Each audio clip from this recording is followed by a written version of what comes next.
Start. सभापति महोदय, आज हमारे देश में जो ऊपर से लेकर नीचे तक शिक्षा दी जा रही है उसमें व्यवस्था ही एक कारण है जिसकी वजह से शिक्षा का स्तर गिरता जा रहा है।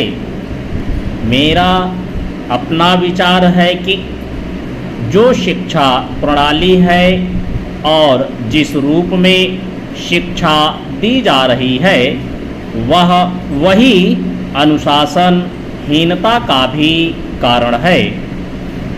अपने देश और प्रदेश में हर एक की अपनी अपनी भाषा है और वह बालक जो इस देश में पैदा हुआ है, जो अपनी मातृभाषा की गोद में पला है, उसको यदि अपनी मातृभाषा में ही शिक्षा दी जाए तो मेरा विचार है कि शिक्षा का स्तर ठीक हो सकता है। जो सबसे बड़ी भूल और कमी सरकार के द्वारा दी जाने वाली शिक्षा के संबंध में हो रही है वह यह है कि बालक की मातृभाषा में शिक्षा ना देकर उसको उस भाषा में शिक्षा देने की व्यवस्था की गई है जो हमारे देश या प्रदेश की भाषा कभी रही ही नहीं।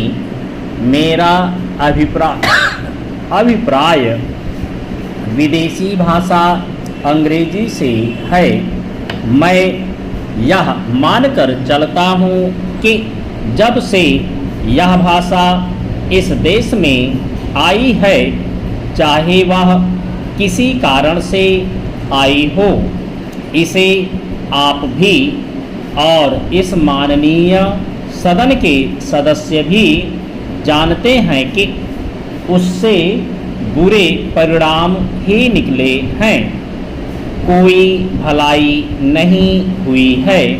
इस देश को जो हानि हुई है वह किसी से छिपी नहीं है।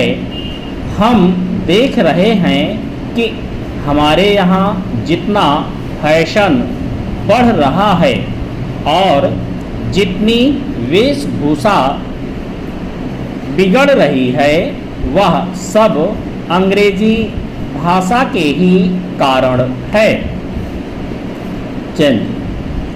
जिस समय यहाँ पर अंग्रेज़ों का राज्य था, प्रायः यह देखने को मिलता था कि वे लोग जो विशेष करके किसी न किसी तरह से सरकारी पक्ष के ही होते थे, अंग्रेज़ों से मिलने के लिए जाते समय अंग्रेजी वेशभूषा का ही प्रयोग करते थे।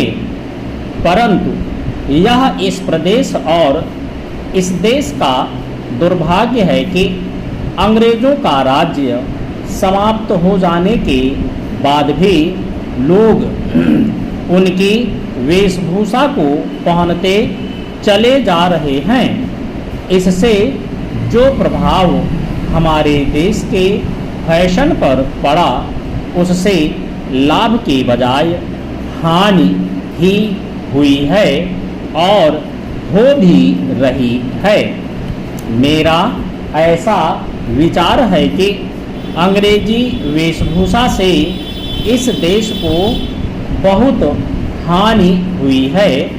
भारत की गौरवपूर्ण सभ्यता और संस्कृति के संरक्षण पर पर्याप्त ध्यान देने की आवश्यकता है।